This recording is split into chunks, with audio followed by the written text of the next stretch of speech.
Sir आज आपण जात आहे अवकाळीची पाहणी करताय. बऱ्याच ठिकाणी शेतकऱ्यांच्या शेती पिकांचं नुकसान. आता काय ते विशेषतः जे आहे आता मी माझ्या येवल्याच्या रस्त्याने जातो, काय काय दिसतील काय काय पाहतो, बघत काही ठिकाणी ढगफुटी झालेली आहे माझ्या मतदारसंघामध्ये सुद्धा. तर प्रयत्न करणार आहे काय नक्की मग त्याप्रमाणे मग असं आहे ना की आपण केवळ वाचणं ऐकणं त्याच्यापेक्षा प्रत्यक्ष आपण पाहणं त्याच्यात फरक पडतो. म्हणून मी जातोय आणि बघतोय काय ते. सर काल आपण द्वारका सर्कल परिसराची पाहणी केल्यानंतर त्या ठिकाणी नाशिक पोलिसांना आपण मनपाचे असेल पोलीस असेल तंबी दिल्यानंतर पोलीस ॲक्शन मोडवरती आले. त्या ठिकाणावरती असलेले अनधिकृत वाहनधारक असेल अतिक्रमण असेल यांच्यावरती तातडीनं कारवाई करण्यात आली. हे बघा काल सुद्धा तुम्ही सांगितलं इथे मिटिंग झाली नाही. मिटिंगचा प्रश्नच नव्हतं. काल तिकडेच मिटिंग झाली.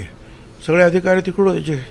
जे काम करणारे जे होते ते सगळे तिकडे हजर होते आणि इथे सगळे आले एक एक अधिकारी. त्यांना वेळ दिली होती आणि त्यांच्याबरोबर मग अगदी कुंभमेळ्यापासून तर सगळ्या प्रश्नावर शहराच्या प्रश्नावर पोलिसी प्रश्नावर वगैरे वगैरे ज्या वाहतुकी सगळी चर्चा प्रत्येकाबरोबर वेगवेगळी करण्यात आली. काय पण आता ते ठीक आहे ना. आता बघू काय होतं आहे ते. काय एक आहे की आणखी आठ दिवस त्यांना द्यावे लागतील. पण तो रस्ता पावसामध्ये जे डांबर बसणार नाही काय करतं माहीत नाही मला. ते काम ते पूर्ण झाल्यानंतर मग सिग्नल बसवावे लागतील.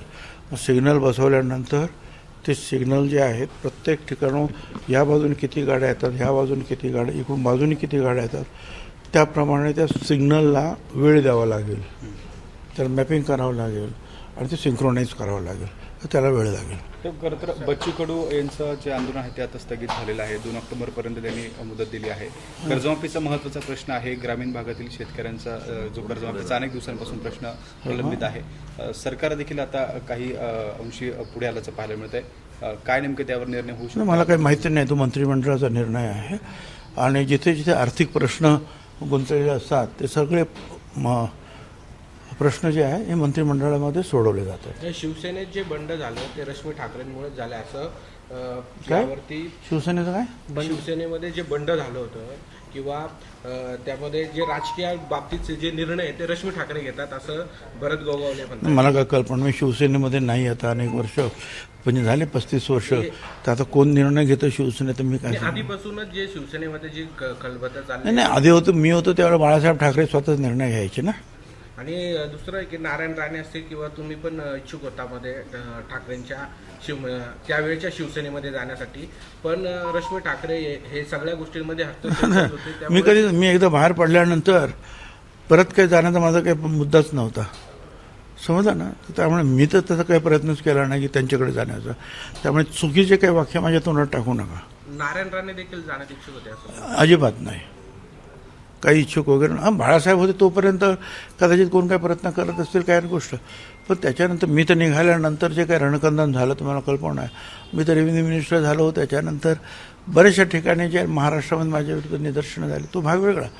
काय बाळासाहेबांचं आमचं सुद्धा काय याच्या एकमेकाच्या विरुद्ध जे आहेत टीका टिप्पण्या झाल्या आणि त्याच्यानंतर मग सगळं ते मिटलं सुद्धा. आम्ही एकत्रित बसतो. बाळासाहेबांनी बोलवलं वगैरे जेवण खाणं झालं सगळं मिटलं. परंतु आम्ही आमचं काम करत होतो आणि बाळासाहेबांना शिवसेना त्यांचं काम करत होतं. आमच्यामध्ये जे आहे नंतर एकमेकाबद्दल प्रेम नक्कीच पाहिल्यासारखं होतं. परंतु तिकडे जाण्याचा वगैरे काही मुद्दा नव्हता. आणि त्यावेळेला स्वतः बाळासाहेब ठाकरे आणि एक 11 जणांची जी आहे लीडर्स कमिटी होती नेते मंडळी ती बसायची एकत्रित आणि महत्त्वाचे निर्णय घ्यायचे.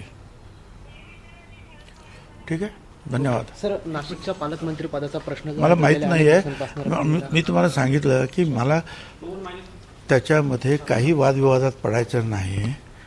काय मी त्याच्यासाठी खास मोठा इच्छुक आहे अशातला अजिबात भाग नाही.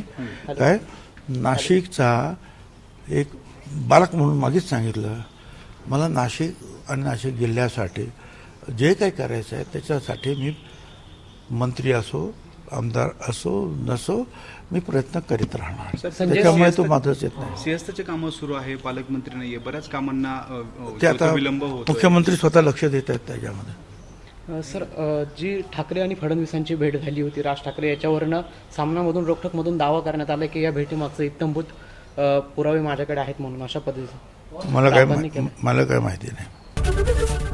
एबीपी माझा उघडा डोळे बघा नीट.